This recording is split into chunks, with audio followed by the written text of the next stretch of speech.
Bonjour.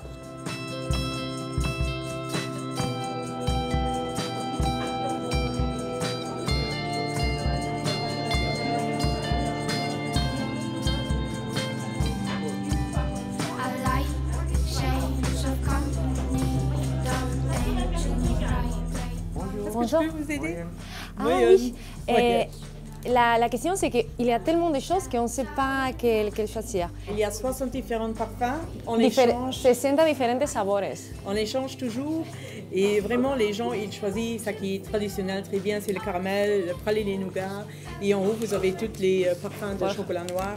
Es la cuchara con el chocolate aquí dentro, entonces te traen el tazón de leche bien calentito, lo metes y entonces se disuelve el chocolate, se derrite. Mira, por ejemplo, este sabor a tiramisú, este es uno de mis favoritos. Sabor a tiramisú.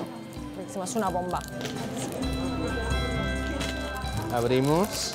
Se saca la cucharita y aquí tenemos todo el trozo de chocolate y se mete en la leche que está muy calentita.